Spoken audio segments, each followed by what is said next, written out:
Hey everyone, welcome back to the channel. I thought this would be a really cool video to do because we haven't done a 2-minute tips and tricks video for a while, and because we've had a lot of people ask us on our Facebook wax carving group that they want to know, how do we make the wax smooth? Obviously when you're filing, it's all rough and everyone's been going, how do I make it smooth? How do I make it smooth? Well, I'm going to tell you how to make it smooth. So here's the trick. You don't really need to make it smooth because when it's cast in silver, you're still going to need to file it, emery it, burnish it, and then polish it. And that's what's really going to make it smooth. But if you still want to have a smooth wax, I'm going to show you what you can do. So you've finished using your wax file. Next, you want to start with some 180 grit sandpaper. You can use 150 grit, you can use 200.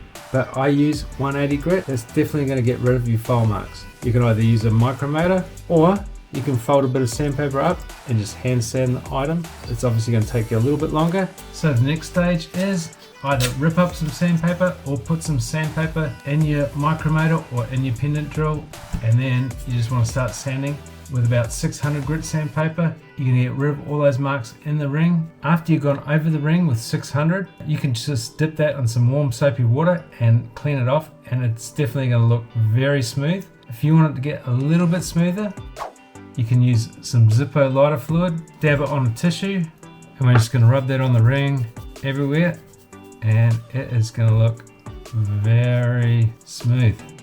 Check that out. And because we sanded this one right down to 600, which we don't normally do, because most of the time I take it down to 180, I just cast it, and then it goes through the process of burnishing, sanding, filing, and then polishing. I don't normally get that carried away on final finish on my waxes, but this one, I wanted it really nice and smooth. Now, don't get me wrong, there are times when I do smooth out the wax, and those are the hard to get areas where I might not be able to put a file or a bit of sandpaper. What happens is I use this tool here to smooth out the wax, and then I'll give it a slightly smoother finish. So I hope that answers all your questions on how to make your ring smooth. As I said, it's not necessary. If you're going to cast it, sand it, burnish it, and then polish it. So if you've got any other questions about jewelry, about wax carving, we do have a Facebook wax carving group, and I'll put the links below. And you might want to check this video out next and subscribe to the channel. That'll be awesome. This is the ring that we're going to show you how to make in an up and coming video, which is coming real soon. If you watch that video and you end up making a signet ring like this, you can also enter the competition where we'll cast that ring and add a gold skull in like this.